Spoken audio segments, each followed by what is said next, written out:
ओम शांति। आज 7 अप्रैल 2025। आज की साकार मुरली के अनमोल मधुर महावाक्य सुनेंगे। मीठे मीठे बाबा के मीठे बच्चे। सबसे अच्छा देवी गुण है, सबसे अच्छा देवी गुण है शांत रहना, अधिक आवाज में ना आना, मीठा बोलना। तुम बच्चे अभी टाकी से मूवी से साइलेंस में जाते हो। तुम बच्चे अभी टाकी से मूवी से साइलेंस में जाते हो, इसलिए अधिक आवाज में ना आओ। आज की मुरली का प्रश्न है, किस मुख्य धारणा के आधार से सर्वदेवी गुण स्वतः आते जाएंगे? उत्तर है, बाबा कहते मुख्य है पवित्रता की धारणा। मुख्य है पवित्रता की धारणा। देवताएं पवित्र हैं, इसलिए उनमें देवी गुण है। इस दुनिया में कोई में भी देवी गुण नहीं हो सकते। रावण राज्य में देवी गुण कहाँ से आए? रावण राज्य में देवी गुण कहाँ से आए? तुम रॉयल बच्चे अभी देवी गुण धारण कर रहे हो। गीत है, भोलेनाथ से निराला कोई और नहीं।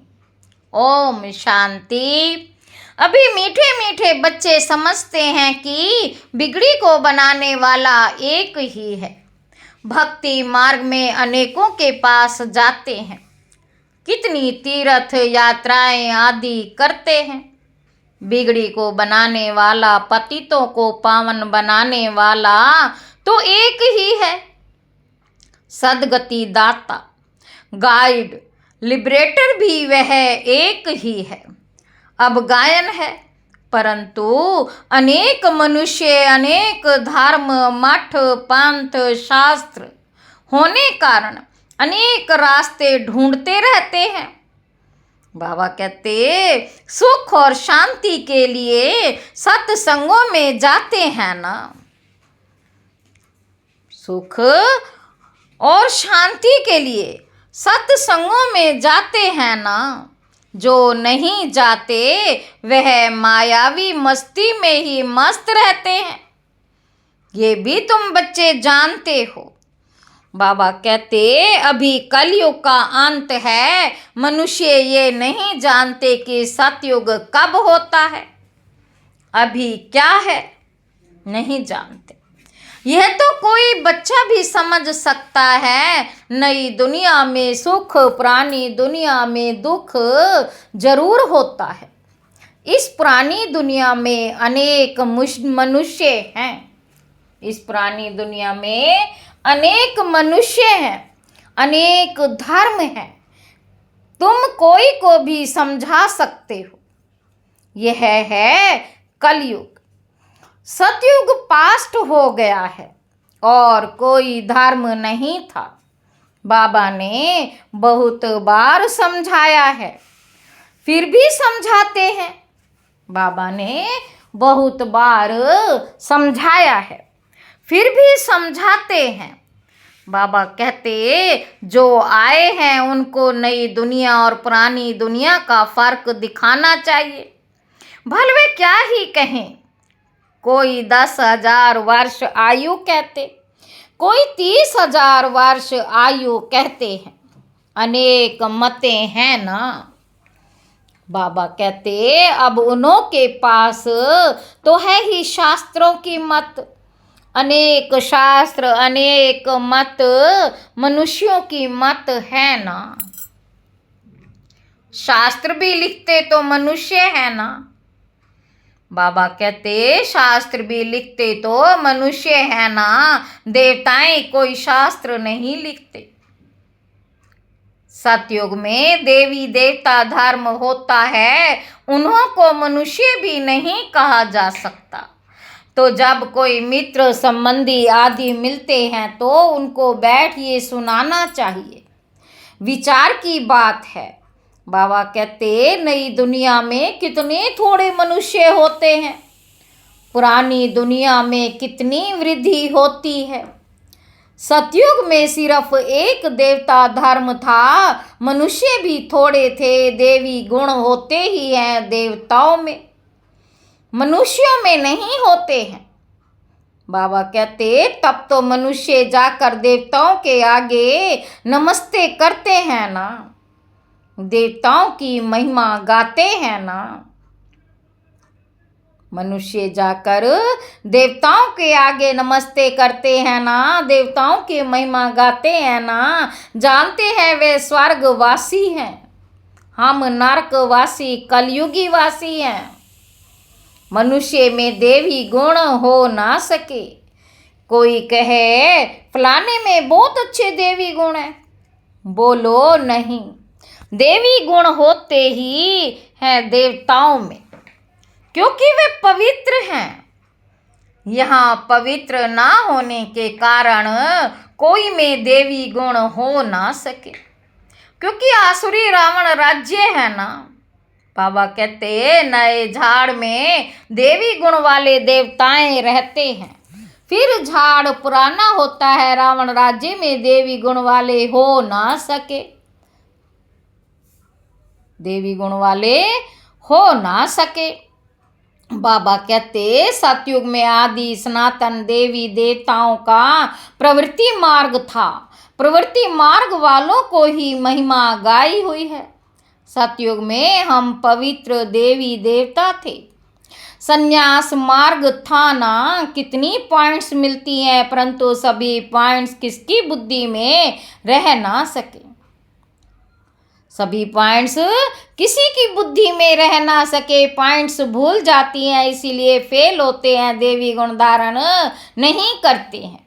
एक ही देवी गुण अच्छा है, बाबा कहते एक ही देवी गुण अच्छा है, जास्ती कोई से ना बोलना, मीठा बोलना, बहुत थोड़ा बोलना चाहिए, क्योंकि तुम बच्चों को टाकी से मूवी से साइलेंस में जाना है, तो टाके को बहुत कम करना चाहिए। जो बहुत धीरे धीरे बोलते हैं तो समझते हैं यह रॉयल घर का है, मुख से सदैव रत्न निकले हैं, यह रॉयल घर का है, मुख से सदैव रत्न निकले हैं।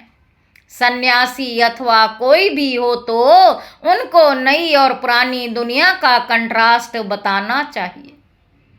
सतयुग में देवी गुण वाले देवताएं थे, वह प्रवृत्ति मार्ग था, तुम सन्यासियों का धर्म ही अलग है। फिर भी यह तो समझते हो ना, नई सृष्टि सतो प्रधान होती है, अभी तमो प्रधान है, आत्मा तमो प्रधान होती है तो शरीर भी तमो प्रधान मिलता है। बाबा कहते अभी है ही पतित दुनिया, सबको पतित कहेंगे, वह है पावन सतो प्रधान दुनिया, वह ही नई दुनिया सो अब पुरानी होती है। इस समय सभी मनुष्य आत्माएं नास्तिक हैं, इसीलिए ही हंगामे हैं, धनी को ना जानने के कारण आपस में लड़ते झगड़ते रहते हैं। बाबा कहते रचता और रचना को जानने वाले को आस्तिक कहा जाता है, रचयिता और रचना को जानने वाले को आस्तिक कहा जाता है। संन्यास धर्म वाले तो नई दुनिया को जानते ही नहीं, तो वहाँ आते ही नहीं। बाप ने समझाया है, अभी सब आत्माएं तमो प्रधान बनी हैं, फिर सभी आत्माओं को सतो प्रधान कौन बनाए। बाबा पूछ रहे हैं कि सभी आत्माओं को सतो प्रधान कौन बनाए, वह तो बाप ही बना सकते हैं। सतो प्रधान दुनिया में थोड़े मनुष्य होते हैं, बाकी सब मुक्ति धाम में रहते हैं, ब्रह्म तत्व है। बाबा कहते ब्रह्म तत्व है, जहाँ हम आत्माएं निवास करती हैं उनको कहा जाता है ब्रह्मांड। आत्मा तो अविनाशी है, यह अविनाशी नाटक है जिसमें सभी आत्माओं का पार्ट है। नाटक कब शुरू हुआ ये कभी कोई बता ना सके, ये अनादि ड्रामा है ना, बाप को सिर्फ पुरानी दुनिया को नई बनाने आना पड़ता है। ऐसे नहीं कि बाप नई सृष्टि रचते हैं, जब पतित होते हैं तब ही पुकारते हैं। सतयुग में कोई पुकारते नहीं, है ही पावन दुनिया। रावण पतित बनते हैं, रावण पतित बनाते हैं। परम पिता परमात्मा आकर पावन बनाते हैं। आधा आधा जरूर कहेंगे, ब्रह्मा का दिन और ब्रह्मा की रात आधा आधा है। ज्ञान से दिन होता है, वहाँ अज्ञान है ही नहीं। भक्ति मार्ग को अंधियारा मार्ग कहा जाता है। बाबा कहते देवताएं पुनर्जन्म लेते लेते फिर अंधियारे में आते हैं। इसलिए इस सीढ़ी में दिखाया है मनुष्य कैसे सत्तो रजो तमो में आते हैं। अभी सबकी जड़ जड़ीभूत अवस्था है। बाप आते हैं ट्रांसफर करने, अर्थात मनुष्यों को देवता बनाने। जब देवता थे तो आसुरी गुण वाले मनुष्य नहीं थे। अभी इन आसुरी गुण वालों को फिर देवी गुण वाला कौन बनाए। अभी तो अनेक धर्म अनेक मनुष्य हैं, लड़ते झगड़ते रहते हैं। सतयुग में एक धर्म है तो दुख की कोई बात ही नहीं। शास्त्रों में तो बहुत दंत कथाएं हैं जो जन्म जन्मांतर पढ़ते आए हैं। बाप कहते हैं ये सब भक्ति मार्ग के शास्त्र हैं, उनसे मुझे प्राप्त कर नहीं सकते। मुझे तो स्वयं एक ही बार आकर सबकी सद्गति करनी है। ऐसे वापिस कोई जा ना सके। बहुत धैर्य से बैठ समझाना चाहिए, बहुत धैर्य से बैठ समझाना चाहिए। हंगामा भी ना हो। उन लोगों को अपना अहंकार तो रहता है ना, साधु संतों के साथ फॉलोअर्स भी रहते। झट कह देंगे इनको भी ब्रह्मा कुमारियों का जादू लगा है। सियाने मनुष्य जो होंगे वह करेंगे, सियाने मनुष्य जो होंगे वह कहेंगे। यह विचार करने योग्य बातें हैं। मेले प्रदर्शनी में अनेक प्रकार के आते हैं ना। प्रदर्शनी आदि में कोई भी आए तो उसे बड़े धैर्य से समझाना चाहिए, जैसे बाबा धीरज से समझा रहे हैं। बहुत जोर से बोलना नहीं चाहिए। प्रदर्शनी में तो बहुत इकट्ठे हो जाते हैं ना, फिर कह देना चाहिए आप कुछ टाइम देकर एकांत में आकर समझेंगे तो आपको रचयिता और रचना का राज समझाएंगे। रचना के आदि मध्य अंत का ज्ञान रचयिता बाप ही समझाते हैं। बाबा कहते बाकी तो सब नेति नेति ही करके जाते हैं। कोई भी मनुष्य जा ना सके, ज्ञान से सद्गति हो जाती, फिर ज्ञान की दरकार नहीं। ज्ञान से सबकी सद्गति हो जाती है, फिर ज्ञान की दरकार ही नहीं होती। यह नॉलेज सिवाय बाप के कोई समझा ना सके। समझाने वाला कोई बुजुर्ग होगा तो मनुष्य समझेंगे यह अनुभवी है। जरूर सत्संग आदि किया होगा। कोई बच्चे समझाएंगे तो कहेंगे ये क्या जाने। तो ऐसे ऐसे को बुजुर्ग का असर पड़ सकता है। बाप एक ही बार आकर यह नॉलेज समझाते हैं। तमो प्रधान से सतो प्रधान बनाते माताएं बैठ उनको समझाएंगी तो खुश होंगे। बोलो ज्ञान सागर बाप ने ज्ञान का कलश हम माताओं को दिया, जो हम फिर औरों को देते हैं। बहुत नम्रता से बोलते रहना। शिव ही ज्ञान का सागर है जो हमको ज्ञान सुनाते हैं। कहते हैं मैं तुम माताओं द्वारा मुक्ति जीवन मुक्ति के गेट्स खोलता हूँ और कोई खोल ना सके। बाबा कहते हम अभी परमात्मा द्वारा पढ़ रहे हैं, हमको कोई मनुष्य नहीं पढ़ाते। ज्ञान का सागर एक ही परम पिता परमात्मा है। ज्ञान का सागर एक ही परम पिता परमात्मा है। तुम सब भक्ति के सागर हो, भक्ति की अथॉरिटी हो ना कि ज्ञान की। तुम सब भक्ति सागर हो, भक्ति के सागर हो, भक्ति की अथॉरिटी हो, ना कि ज्ञान की। ज्ञान की अथॉरिटी एक मैं ही हूँ। शिव बाबा महिमा भी एक ही की करते हैं, वही ऊंचते ऊंच हैं, हम उनको ही मानते हैं, वे हमको ब्रह्मा तन से पढ़ाते हैं। इसलिए ब्रह्मा कुमार कुमारियां गाए हुए ऐसे बहुत मीठे रूप में बैठ समझाओ, भल कितना भी पढ़ा हुआ हो ढेर प्रश्न करते हैं। पहले पहले तो बाप पर ही निश्चय कराना है, पहले तुम ये समझो रचता बाप है वा नहीं, सभी का रचयिता एक ही शिव बाबा है, वही ज्ञान का सागर है, बाप टीचर सतगुरु है। पहले तो ये निश्चय बुद्धि हो कि रचता बाप ही रचना के आदि मध्य अंत का ज्ञान देते हैं, वही हमको समझाते हैं, वह तो जरूर राइट ही समझाएंगे, फिर कोई प्रश्न उठ ना सके। बाप आते ही है संगम पर, सिर्फ कहते हैं मुझे याद करो तो पाप भस्म हो जाए। हमारा काम ही है पतित को पावन बनाने का, अभी तमो प्रधान दुनिया है पतित पावन, बाप बिगर कोई को जीवन मुक्ति मिल ना सके। सभी गंगा स्नान करने जाते हैं तो पतित ठहरे ना, मैं तो कहता नहीं हूँ कि गंगा स्नान करो, मैं तो कहता हूँ मामे कम याद करो, मैं तुम सभी आशिकों का माशूक हूँ। सभी एक मशूक को याद करते हैं, रचना का क्रिएटर एक ही बाप है, वे कहते दे अभिमानी बन मुझे याद करो। तो इस योग अग्नि से विकर्म विनाश होंगे, यह योग बाप अभी ही सिखलाते हैं, जबकि पुरानी दुनिया बदल रही है, विनाश सामने खड़ा है।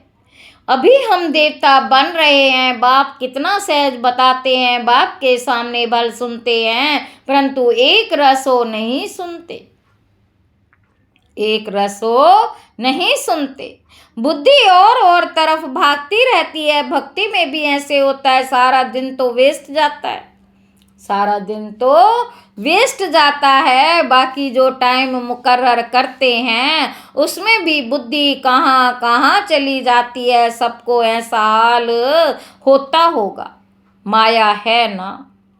बाबा कहते कोई कोई बच्चे बाप के सामने बैठ ध्यान में चले जाते हैं, ये भी टाइम वेस्ट हुआ ना, कमाई तो नहीं हुई।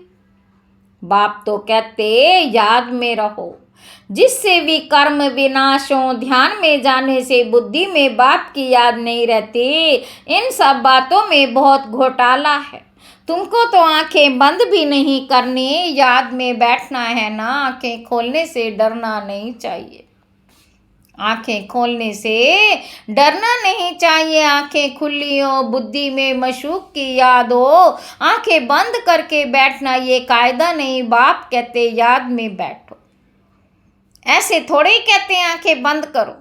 आंख बंद कर कांध ऐसे नीचे कर बैठेंगे तो बाबा कैसे देखेंगे। आंखें कभी बंद नहीं करनी चाहिए, आंखें बंद हो जाती हैं तो कुछ दाल में काला होगा, और कोई को याद करते होंगे तो बाप कहते, और कोई मित्र संबंधियों आदि को याद किया तो तुम सच्चे आशिक नहीं ठहरे। मित्र संबंधियों को याद किया तो सच्चे आशिक नहीं ठहरे, सच्चा आशिक बनेंगे तभी ऊंच पद पाएंगे, मेहनत सारी याद में है। दे अभिमान में बाप को भूलते हैं, फिर धक्के खाते रहते हैं। बहुत मीठा भी बनना चाहिए, वातावरण भी मीठा हो, कोई आवाज नहीं, कोई भी आए तो देखें बात कितनी मीठी करते हैं।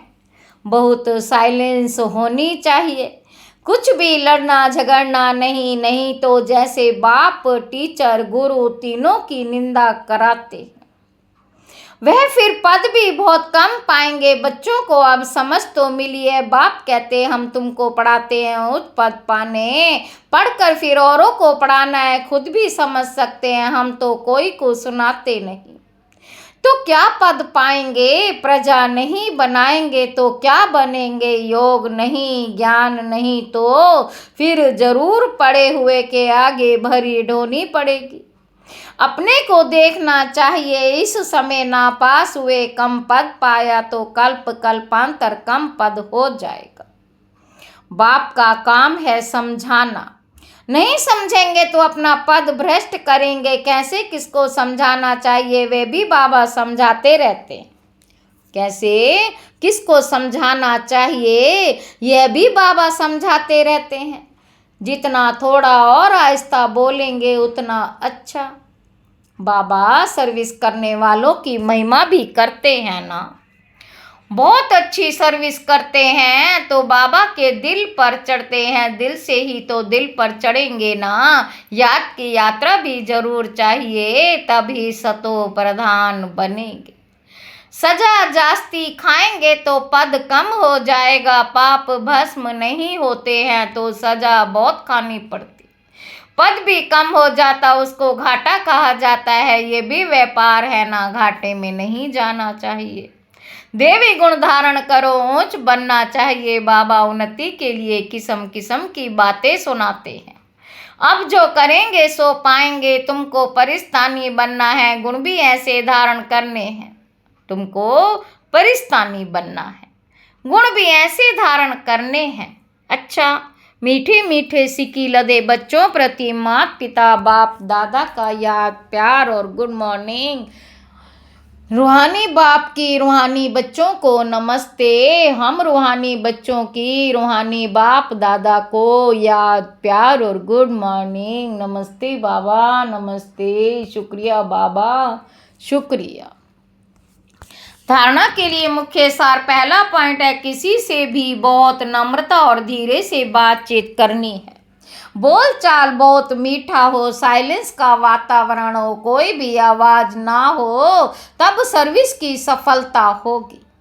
दूसरा पॉइंट है सच्चा सच्चा आशिक बन एक मशूक को याद करना है। याद में कभी आंखें बंद कर कांध नीचे करके नहीं बैठना है। देही अभिमानी होकर रहना है।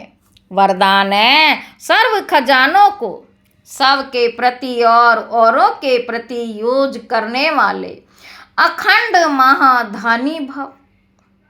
जैसे बाप का भंडारा सदा चलता रहता है, रोज देते हैं, ऐसे आपका भी अखंड लंगर चलता रहे।